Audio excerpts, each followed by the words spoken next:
আসসালামু আলাইকুম, সবাই কেমন আছেন? পপি কিচেন বিডি চ্যানেলে আপনাদের সবাইকে স্বাগত।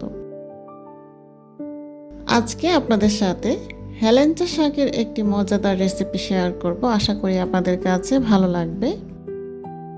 তো দেখুন, আমি এখানে কিছুটা হেলেঞ্চা শাক নিয়েছি। শাকটা আমি কুটে বেছে নিয়েছি অফ ক্যামেরায়।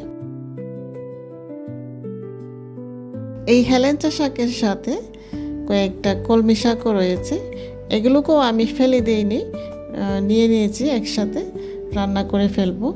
তো দেখুন, এখানে নিয়েছি কিছু কাচকি শুটকি, আর আজকের এই রান্নাটা হবে কাচকি শুটকি এবং বুটের ডাল দিয়ে।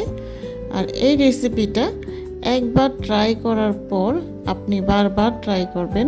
আর আমি যেভাবে রেসিপিটি তৈরি করছি ঠিক সেইভাবে যদি ফলো করে বাসায় ট্রাই করেন, আমি বলতে পারবো গ্যারেন্টি দিয়ে বারবার এই রেসিপিটি আপনার পরিবার থেকে রিকোয়েস্ট আসবে যেন আবারও করে তাদেরকে রান্না করে খাওয়ান।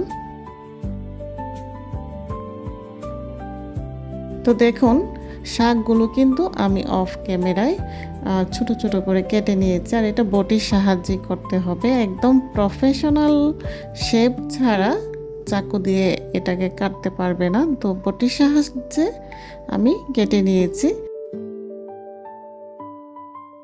দিয়ে দিয়েছি এখানে কাঁচামরিচ, পেঁয়াজ কুচি, রসুন কুচি,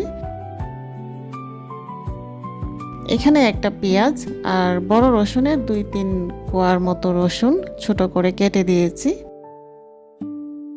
দিয়ে দিব পরিমাণ মতো লবণ।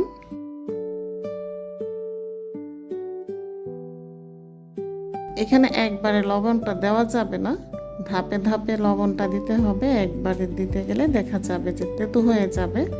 তো শাকটা আমি ঢেকে দিয়ে মোটামুটি 5 থেকে 10 মিনিটের মতো চুলাটাকে একদম লো ফ্লেমে রেখে সেদ্ধ করে নিয়েছি।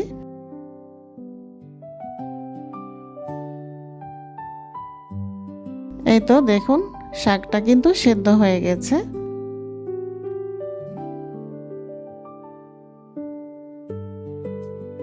শাক কোটা বাছা এটা আসলেই একটা কষ্টের ব্যাপার।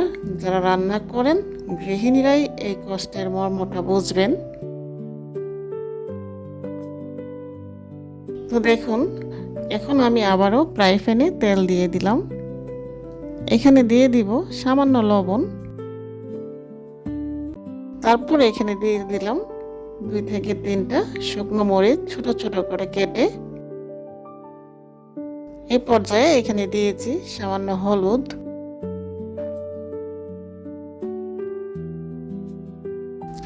দিয়ে এই তেলের মধ্যে মরিচটাকে একটু ভেজে এখানে দিয়ে দিলাম কাচকি শুটকিগুলো।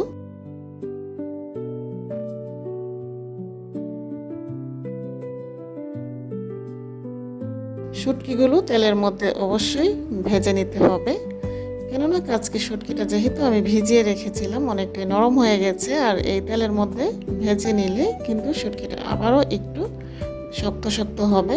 শাকের মধ্যে যেহেতু দিব সেই জায়গায় শুটকিটা যদি নরম থাকে তাহলে কিন্তু ভেঙে যাবে। এজন্য আমি প্রথমেই শুটকিটাকে একটু ভেজে নিচ্ছি। তারপর এখানে আবারও কিছুটা পেঁয়াজ দিয়েছি। আর এখন এখানে আমি কোনো রকম রসুন দিব না, কেননা শাক সেদ্ধ করার সময় আমি ওইখানে রসুন দিয়েছি। এখন আর এখানে কোনো রকম রসুন দিব না। যাই হোক, এগুলোকে একটু নেড়ে চেড়ে ভেজে তারপর এখানে আমি অ্যাড করে দেব বুটের ডাল, আগে থেকেই সেদ্ধ করা। এই বুটের ডালগুলো সামান্য লবণ দিয়ে কিন্তু আমি আগে থেকেই সেদ্ধ করে রেখেছিলাম। আর একটু বেশি করেই সেদ্ধ করেছি, বাচ্চাদেরকে নাস্তা দিব বিকেলবেলা, এই জন্য একটু বেশি করেই সেদ্ধ করেছি। আর এখানে আমি হাতে, আপনারা তো দেখেছেন আমি কতটুকু দিয়েছি।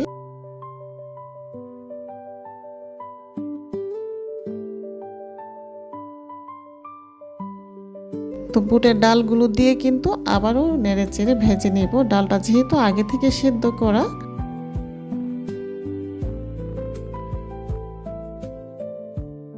ডালটা প্রায় আমি অনেকটাই সেদ্ধ করে নিয়েছি, যার জন্য একটু তেলের মধ্যে ভেজে নিয়েছি যেন একটু শক্ত শক্ত হয়। আমার টিপসগুলো ফলো করে এইভাবে বাসায় অবশ্যই রান্না করবেন এবং পরিবারের সদস্যদের একদিন করে খাওয়াবেন, দেখবেন আপনার কাছে বারবার রিকোয়েস্ট আসবে।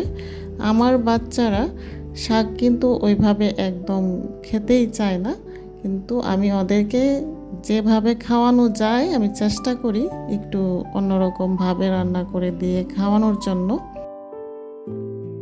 তো এইভাবে রান্না করে দেওয়ার পর কোনো রকম একটুকু নড়াচড়া করে দিয়েছি, খেয়েছে, খুবই ভালো লেগেছে। আর আমি নিজেও তো খেয়েছি, এতটা মজা হয়েছিল। আর এভাবে কিন্তু আমি প্রথমবার আজকে রান্না করিনি, আমি আরও বেশ কয়েকবার রান্না করেছি, কিন্তু আপনাদের সাথে হয়তোবা এখন আমি প্রথমবার দেখাচ্ছি।